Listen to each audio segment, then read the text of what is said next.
So I mean we are going to be creating users and groups and roles.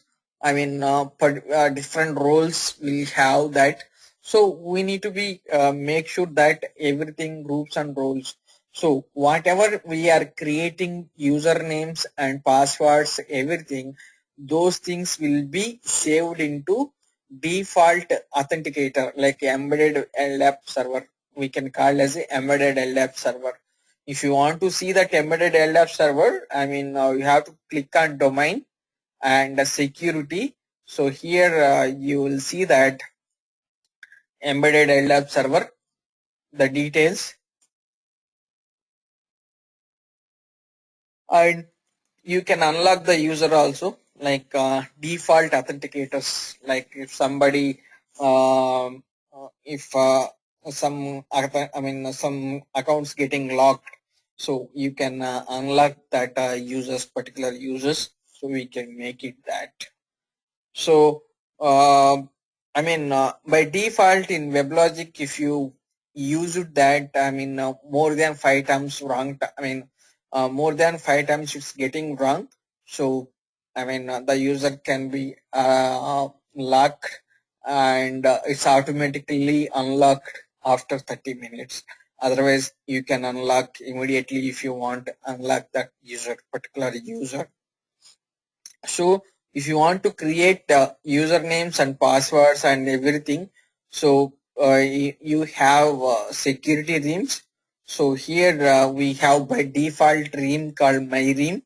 So in this myream we have username, users and groups and roles and policies and credential mappings and providers, migration, many things are there. So here users and groups. So by default we will have WebLogic user. So while creating the domain, we created the group, we created that one user called WebLogic user. So whatever we created that WebLogic user, it's saved into default authenticator. Default authenticator means embedded LDAP server. So embedded LDAP server can have, the capacity of that users can be like 1,000. If you want to use more than 1,000 users, we have to be use a special LDAP server, third party LDAP server. We can configure third-party LDAP server into our WebLogic server. So as of now, we are going to be discussing about default authenticator. Using the default authenticator, how we can be create a groups, how we can be create a users, how we can make it that roles and everything will be seen now. So now I'm going to be open that. Let me open the lab files. There will be users are there.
So here I have that all the details.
So here I have that everything.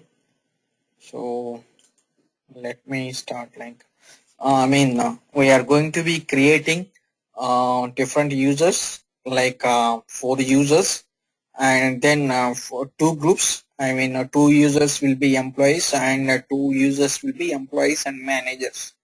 So after creating that, we'll be checking that how we need to be make sure that. So first, I'm going to be creating users.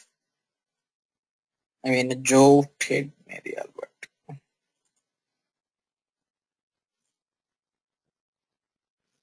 So here we can be create users. So user name, we can, this is optional thing, weblogic one.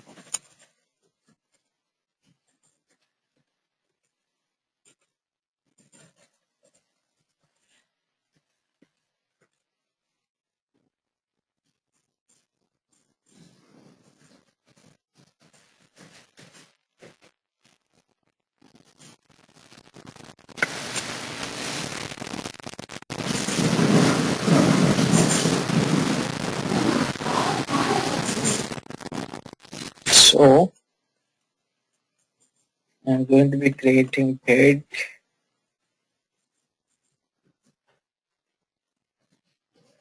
logic one, logic one,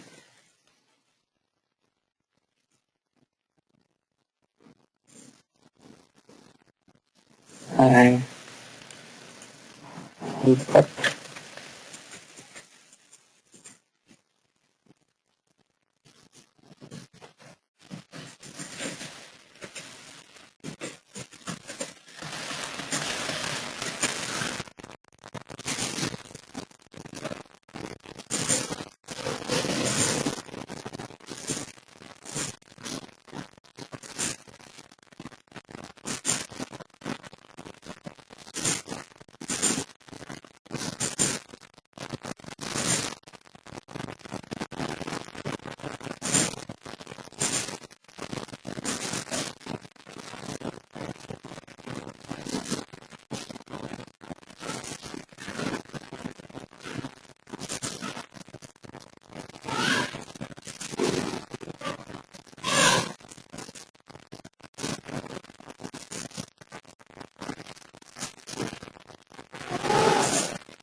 So I created 4 users, I mean here, and then we can create 2 more groups. These are by default groups. I mean administrators and app testers and deployers. So these are the different groups. Like if you add particular user to that monitors group, they can only monitor. They can't make it anything. Uh, and deployers only the deployment option will be available. I mean we can be you can be restrict that console access using these groups. If we add a particular user, if you created one user and then if you uh, assigned to a deployers group, if you have assigned to a deployers group, he can be only deploy that application. That's it. I mean, he can't make it any restarts and everything. So now I am going to be creating a managers and employees group,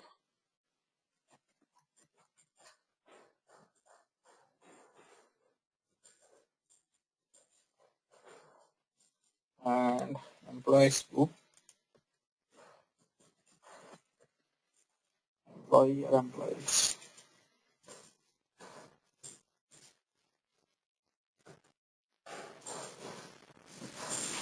So here we have just created that. So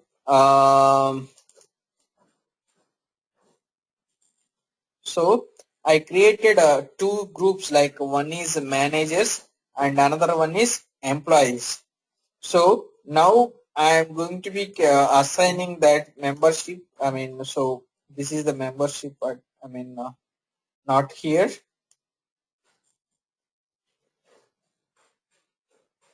I'm going to be making users and groups. Users, the particular user will be, I mean, so all but who are that under managers group. I mean, Joe and Ted is having 2 groups, but Albert and Mary is having only employees group. So we added them into that employees group, and we can do the same thing for all users. I mean Mary, so here she also employees group, and the other 2 guys, Joe and Ted, they are part of employees and managers group. So we are assigning them groups. We are assigning to particular groups. I mean, they have the privileges like managers and employee privileges, but the first 2 guys, they have only the employee privileges. They can't be a managers. So managers can be an employee, but the employee cannot be a managers. So here we created a normal deploy on users, and then we created the users, and then we created the groups. We assigned each user to particular group. I mean, so here we created 4 users, 2 users under employee and 2 users under employee and managers group. So here, I mean, the thing is, like, we created the users and groups, and then we just assigned that. And also, if you go and see that users and groups, and here you will see that roles and policies. So I mean, every time we need to be look at that global roles. I mean, so here you will see that roles, admin role, admin channel, app tester. I mean, these are the roles. I mean, each guy is having different roles. Employee is having, but employee can be a deployer, employee can be a monitor, employee can be an operator. So those roles, these are the roles can be decided. I mean, so if we add it to that particular group, so that group should be part of, I mean, this role.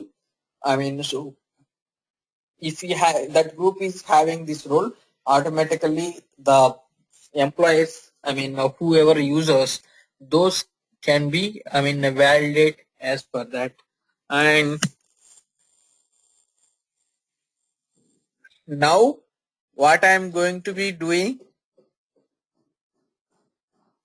I am going to be deploy a sample application.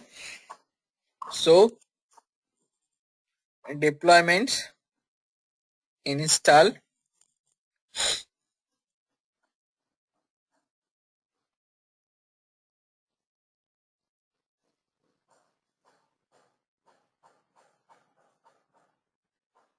So here is that application deploying on the top of clustering. So while I mean discussing about deployments, I mean, so here we discussed about source accessibility, like it's a stage mode, no stage mode, and here we just discussed. We didn't discuss about security. That time we just see that, I mean DD only. DD only means deployment descriptor. So we have a different type of deployment descriptor. Like a web application is having like a web.xml, weblogic.xml, and EJB application we have like a EJB-jar .xml, EJB-jar weblogic.xml, and enterprise application is having deployment descriptors application.xml and weblogic application.xml files. So I mean here if you choose that the deployment descriptor, so that uh, the mechanism security mechanism, how it should be, it will be pick up from the those files, those deployment descriptor files. So here one more thing we have, that the other option, custom roles. So custom roles, I mean, so here use rules that defined in the administration console, use policies that that defined in the deployment descriptor. So it's saying that, I mean it should be used like administration things, and the deployments, it should be picked from console and deployment descriptor. Use roles and policies that defined in the administration console. So in our example we are going to be adding that. So here I mentioned that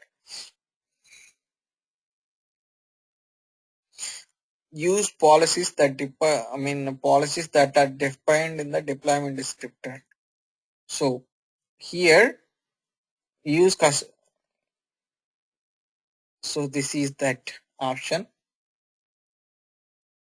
defined in the deployment descriptor and custom role,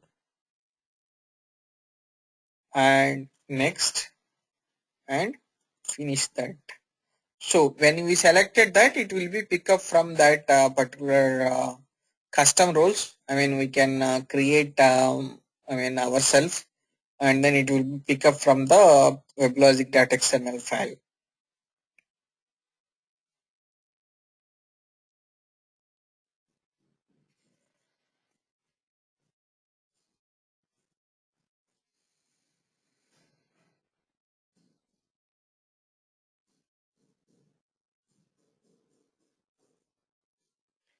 So I mean now what I am doing, right? So here I am going to be changing some security for this application security. So here I'm going to be adding that URL pattern, application roles. So URL pattern is like this is the URL pattern. So when the application calls, this pattern managers, I'm defining some roles in the administration console. It's my custom roles. So here managers name is, I mean director,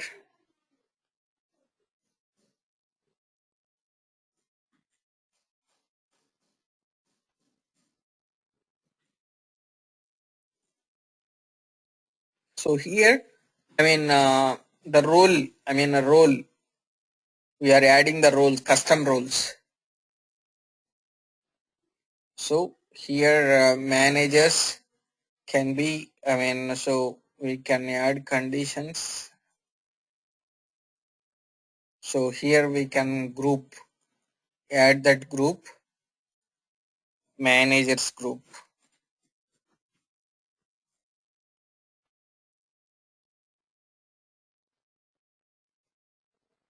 So here we added the role. Before we discussed about the roles, right? Global roles.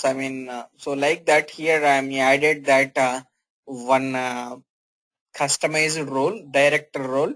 Under that director role, we have that managers. Here we added that conditions. Under the director role, we have only managers. So now I added that.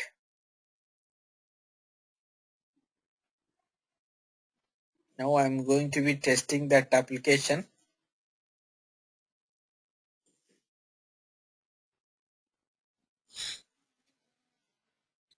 So the aim of the thing is like here managers can be make it that some tasks for that application. So here you can see that managers only can close the office. Okay. So now close an office. I am authenticating non-managers. Non-managers, it will be, we can give that Mariel Albert. So Albert, I'm giving that name, Albert, weblogic 1. So see here, we got an error, 4003 forbidden error. Automatically, if you look at that, any of the logs,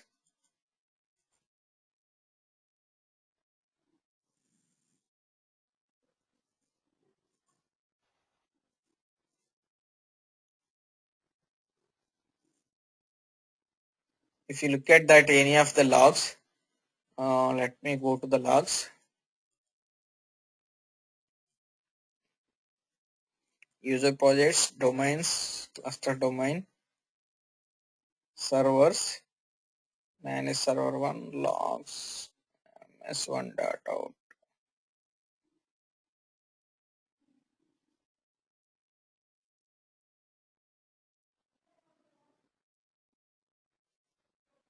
So now I'm going to be edit that.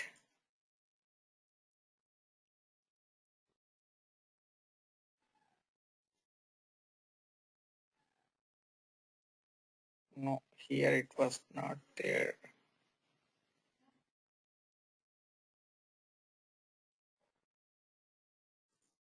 I'm going to server 2 out.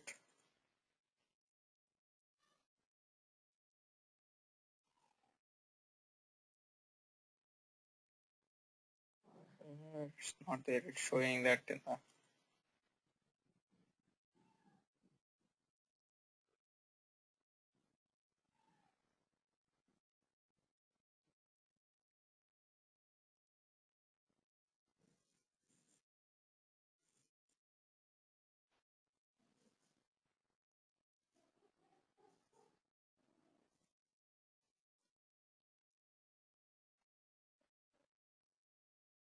it's not written into that. Okay. Anyway, so here we got an error while creating that. Most of the cases, if you got that 400 error, 4003, it means it's a forbidden error. It says that the user is not having that authentication and authorization roles. So anytime, whenever you see when somebody is accessing the application, they say that I'm getting 403 error. It means the application, it means the user is not having the access to, to access, user is not having that privileges to access that application.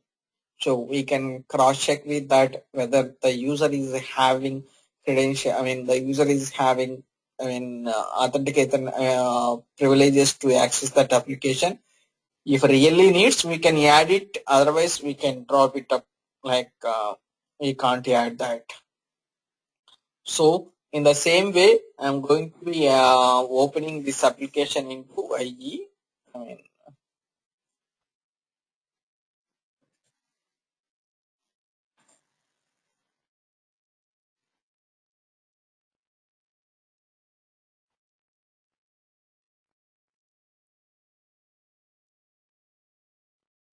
so here it's asking username and password. Now I will give that manager name.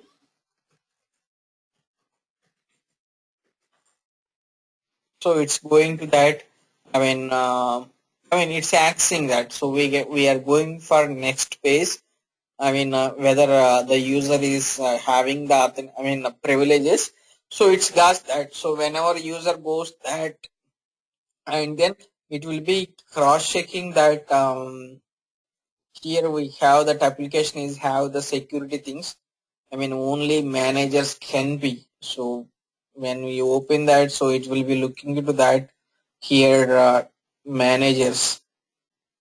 So it will be matching with that URL. So only the managers can be. The managers. So here we added that managers. So managers can access to that particular application. So like that, I mean, now people will be managing that. People will be managing that authentication and authorization into particular application. I mean, authentication and authorization. I mean, they will be happening. I mean, using creating usernames and passwords, and also I mean, normally we said that, I mean, we discussed that this embedded LDAP server is having capacity of 1,000 users. So if you take in that large organizations, if you take in that large organizations, those organizations is having those organization is having more than 30,000 users, more than lakh users. I mean, lakhs and millions of users. So if I want to create millions of users, if I want to manage millions of users into our WebLogic server, it's not at all possible. So we need to be configured the real LDAP server, the real LDAP server. I mean, in the market, we have n number of LDAP servers like Netscape Navigator and Open LDAP server and Active Directory Authenticator and many things, SQL Authenticator. So there are many things are available into the market. So what they will do, I mean, whenever, if you are creating the user should be into that particular group. I mean, they will assign that particular group. Automatically, we will be getting accessed with that particular application. So those things, I mean, we can be make it like so. How I don't have any LDAP authenticators. I mean, real authenticators. So I will show that how we'll be configuring LDAP or something authenticators, third party authenticators. So here, if you go to that security reams and my ream, there will be a configuration called providers configuration. So here, if you see that the providers configurations, you will see that only like two default authenticators. So now I am going to be add one more authenticator. So the authenticator should we can be accessible. So here we have listed of authenticators like SML authenticator, SQL authenticator, OpenLDAP authenticator. I mean, we have default authenticator. So Active Directory authenticators. We have many authenticators. So if I add that Active Directory authenticator, we can like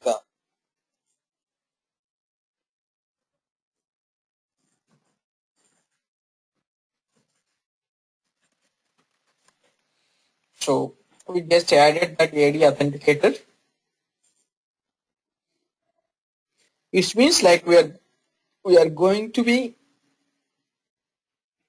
accessing that third party things, third party all users. So when you configure that, all the users, all the users and everything should be available into our users console.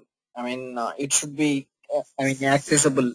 Automatically whenever you are logged into that particular application, um, that you will be authenticated in the LDAP server itself, and then we are going to be live that our application. Example, and LDAP server also, it's like as a like tree level structures, like because example, if you take in that gmail.com, so Gmail is having billions of billions of users, not a million, billions of users.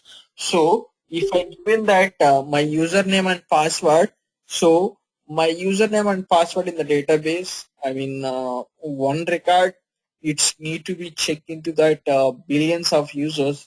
So it may take time. It may take time, and then you will get a slow response when you want to check. Manually check with each record,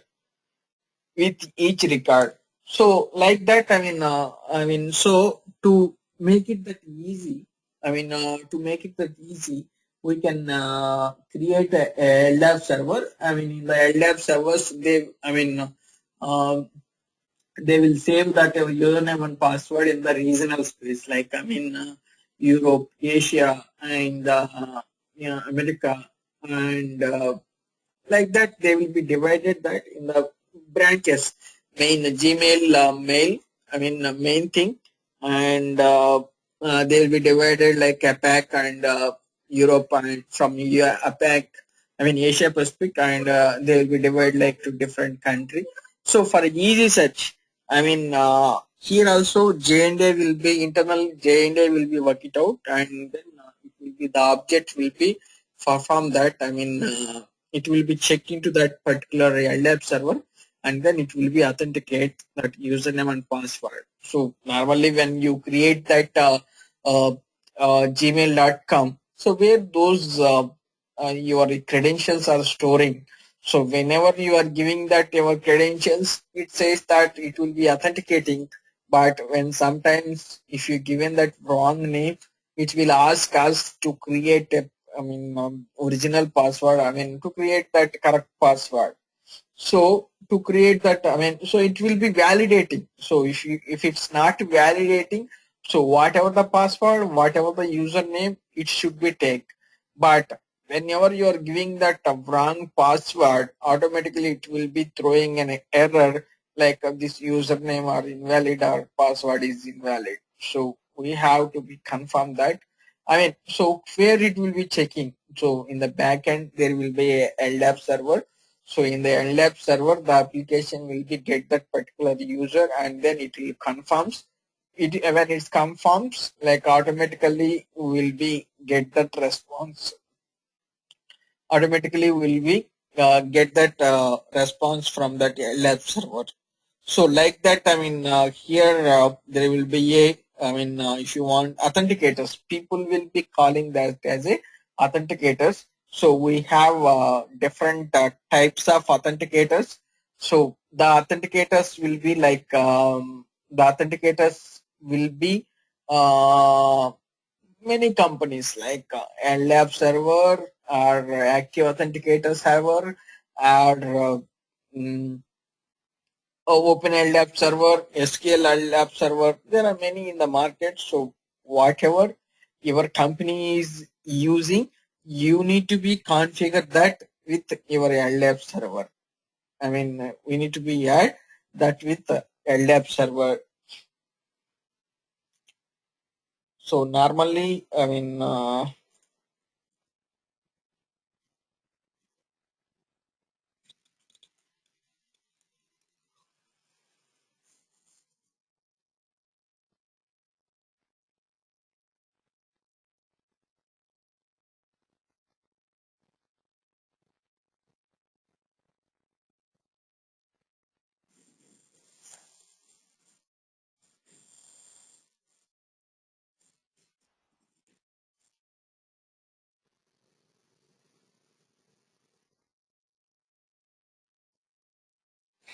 we can check that embedded LDAP server.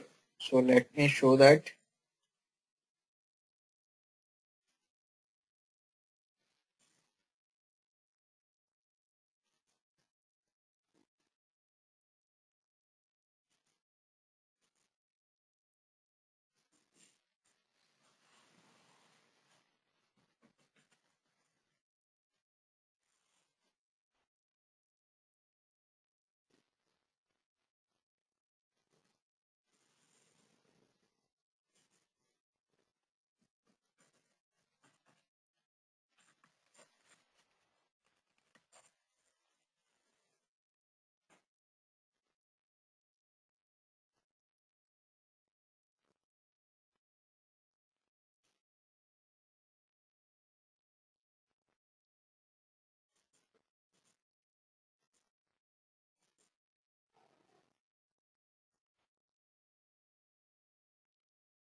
This is like a LDAP viewer. LDAP client. So we can connect to that LDAP.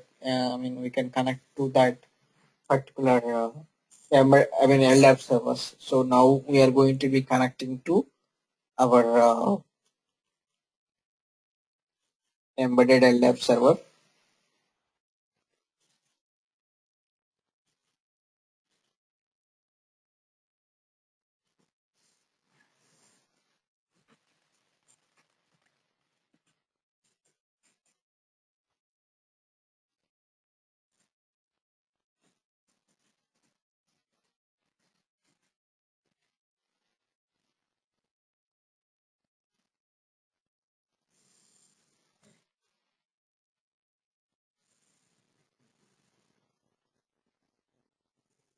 So we need to be restart all the things.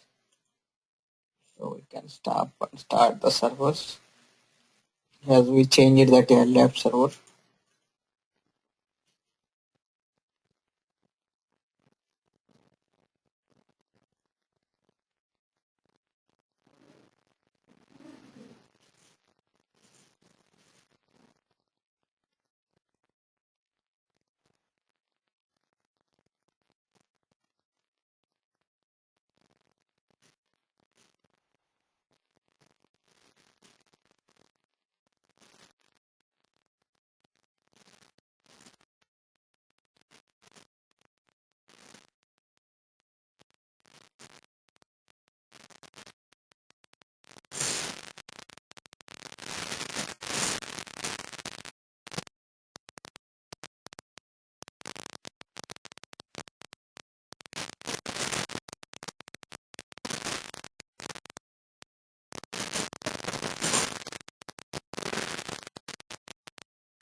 Why it's not installing?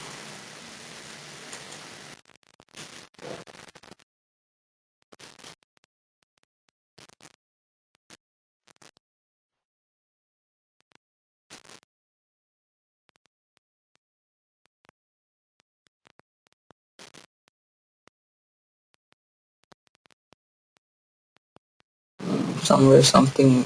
I mean the installation issue. So when you install that, I mean you will see the groups and everything here. The LDAP browser, you will be see that administrators, operators, I mean monitors, everything, the groups. We can be see that, I mean embedded LDAP server. And you can see into this console, embedded LDAP console. In the real time, I mean you will have that I mean the LDAP servers.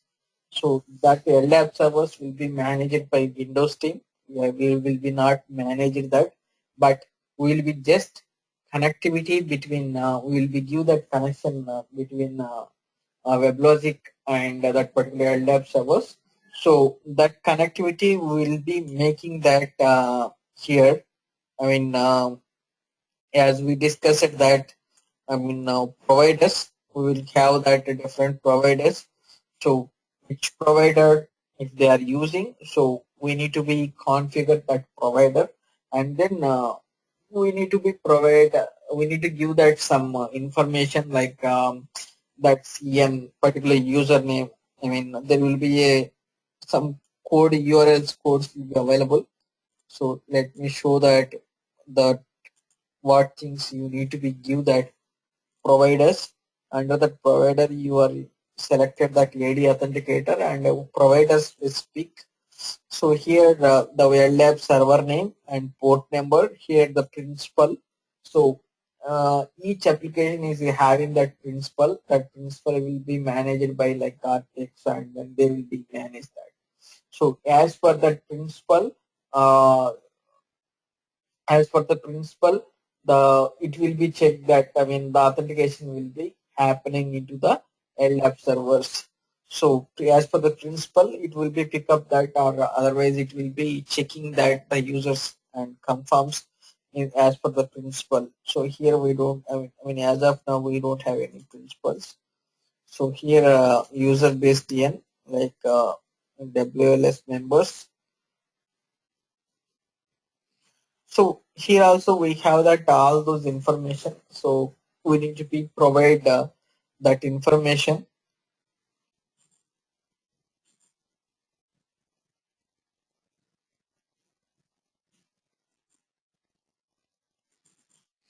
So this is just a security. I mean how to create users and everything.